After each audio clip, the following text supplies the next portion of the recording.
So welcome back, Kings and Queens. Welcome if you're new here. My name is Hope King and I'm the designer behind King's Designs MD. Today I just wanted to show you how I created a box design. And this box design will hold a shot glass. If you're familiar with the Dollar Tree trio of shot glasses, this box design will hold a single shot glass. So it's perfect for a personalized gift, parties, if you wanted to give individual shot glasses, and people would have the box to carry home. So I just wanted to show you, if you notice, I started with a 10.5 by 8 inch rectangle. I did score lines on the 2.5 and the 6 inch line. Then horizontally I did a 2.5 inch score line, a 5 inch score line, a 7.5 line, and a 10 line. Now when I'm saying 2.5, 5, and 7.5, I just mean this is where it sits on the vertical axis. So if you go to the 2.5 mark at the top, that's where my score line sits, right here. Now these score lines can go straight up and down, but what I ended up doing, I started out with the score line that was the full length of my rectangle, but then I ended up shortening it, and I will try to take you step by step to show you what I did.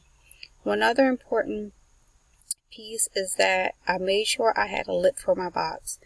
When I tried making this the first time, because I totally made this from scratch myself, experimenting with box designs, I did not put the lip on my box.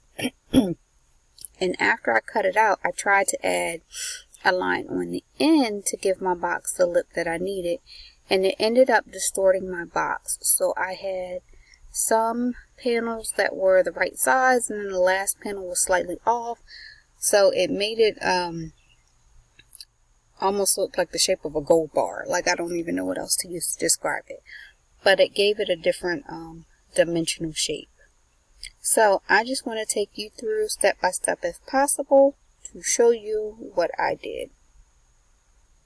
So I moved my original box over just so I can show you what I did here. So again, we're going to start with a 10.5 by 8 inch rectangle. 10.5 width, 8 inches in height. And I like to put mine on the 0x and 0y axis. That moves it totally up in the corner, and it gives you the ability to have great measurements.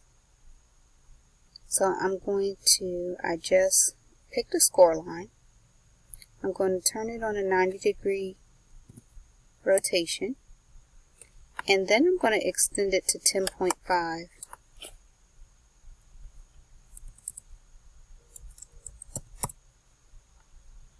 Now, because this is my first line, I want to make sure it's all the way over to the 0. And this particular line I want to have on 2.5. So if you notice, I've gone to the position, the X and Y axis. I put it on 0 and I put it on 2.5. Now you can also do this manually by just maneuvering, highlighting, and maneuvering it up and down. Since I have my size the way I want it, I'm just going to duplicate it. Again, I want to keep it on the 0, and I want to move this down to the 6.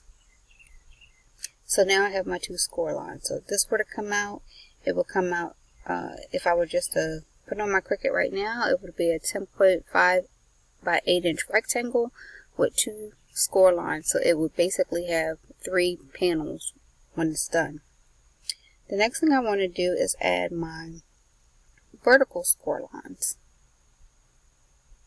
So I'm going to show you the super easy way to do it. The super easy way to do it is to put it on a 2.5 by 0 again, because you want it to go all the way to the top, and you want it to be 8 inches long. And then you want to duplicate it at the 5. So you're going to move it over on the X line to the 5 and hit 0. You want to duplicate it over again at the 7.5 and hit it over at the 0. And then you want to duplicate it again at the 10-inch line.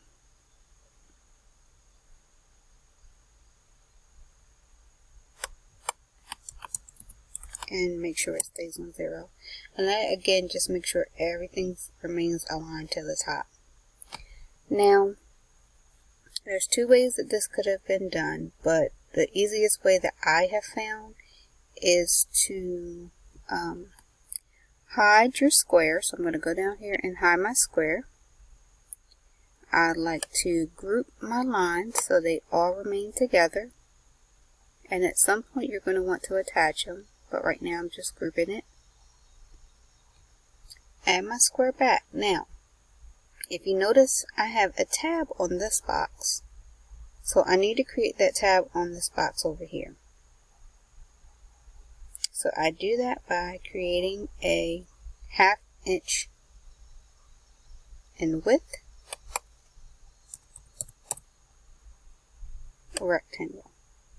Now the length of it really doesn't matter to me right now. You can make sure it's lined all the way up to the 6 and to the 10 exactly, since we know that's where our lines are. And then we want to hide our score lines. And we're hiding our score lines so we can slice this. I have found, and I don't know if other people have had this issue, we just want to do the one rectangle. And then we go to the bottom. Go down to the bottom and hit slice.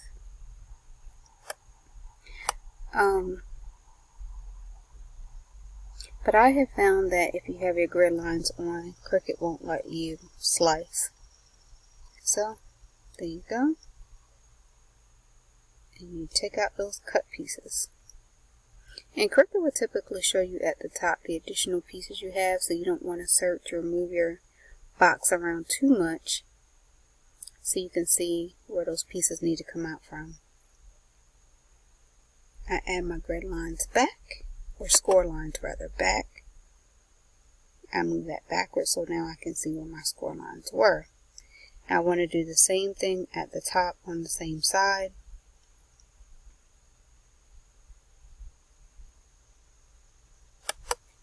Zero, 0.5. Now this one you want to make sure that it's at the 2.5 so it's not too long. You want to also make sure it's at the 10, and you want to keep it at 0 so it stays flush to the top. And you do the exact same thing. You hide these score lines and then you slice.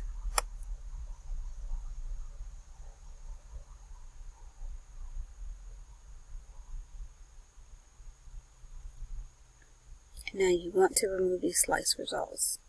So delete it here. And you can delete it here. Now, it will be simple and easy just to put your box on the Cricut right now and be able to cut this out like that. But what you're going to have to go back and do is see these lines here. These are score lines, and we want to shorten them to make them cut lines.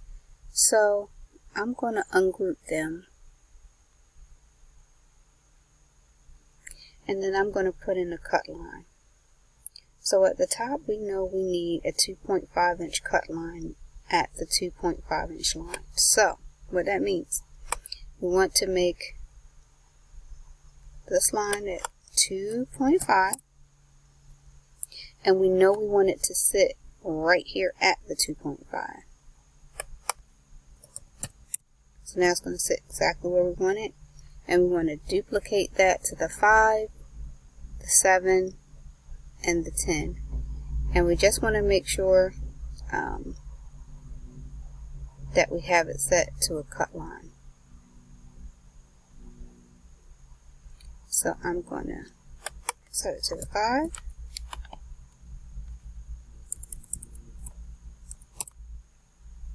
And now I'm going to go back to this one and make sure it's actually a cut line. because if not, it's just going to keep scoring it, and that's not what you want. So we have a cut line. We have one at the 2.5. We have one at the 5. We need one at the 7.5. 0. And you can change the 10, or you can just leave it because it's going to cut it anyway, because that's the edge of your box. But I'm going to duplicate it out and copy it over to the 10. So at the 10, the 0, you're going to do the same thing. Now what I'm going to go back and do here is I'm shortening my line. So we're basically taking 2.5 inches off of our line. So that should end up being 5 by 5, and let me tell you, the best thing to do is unlock it, because I've come to notice that Cricut will move your lines if you don't. So we want to make sure it's moved down to the 2.5 inch line. So now you have a cut line here at the top, a score line here, and we want to create the cut line here at the bottom. So you can duplicate it out.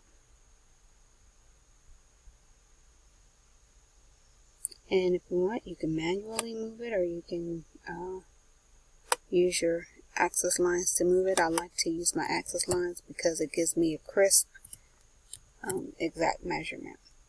So if you notice, this one's a little shorter. So I want to make this line a 2 instead of a 2.5. So we have a 2.5 at the top, and we have a 2 down bottom. But we can go back and shorten this line again. So now we know it's a 3.5 inch line, and it will go perfectly. So if you don't want to do all of that I just did, and you just want to go straight in and do it, you can go in and just do a 2.5 inch cut line here, a 3.5 inch score line here, and a 2 inch cut line here, and just duplicate them all the way over on those lines. When you're building a box, sometimes you're just trying to get the measurements. So I am doing this as I go along when I am creating these boxes. So you got 7.5, and you want to make it by 6.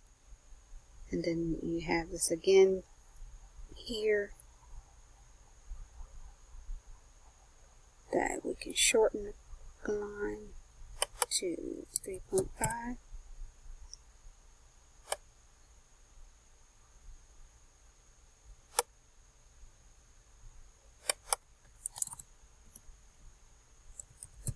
We'll make it a 10.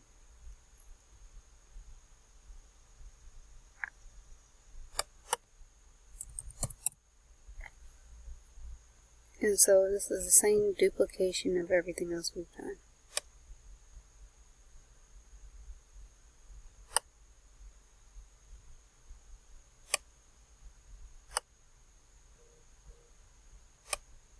So we're just moving it back to the 10 inch line and the 2.5 inch line. I got it correct the first time. And then this is going to be a natural cut line anyway. You really don't have to add another line in there because it's going to cut it out for your shape. So that's how you do it. That's the easy, simple way. Now, it becomes, to me, extremely complicated when you want to cut your tabs out. Basically, I'm going to hide the background box again. I will recommend, if you're just starting out, just to do it this way. And then when it comes out of your Cricut machine, just use your scissors and taper your sides in with your scissors. That will make your life so much easier. But if you want to try and do all this, you can add in a triangle shape.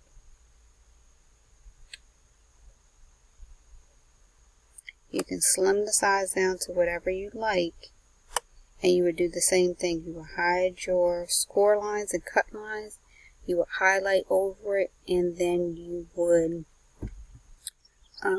slice it off so that you have these type of lines in the back. And you can make your triangle as big or small as you want.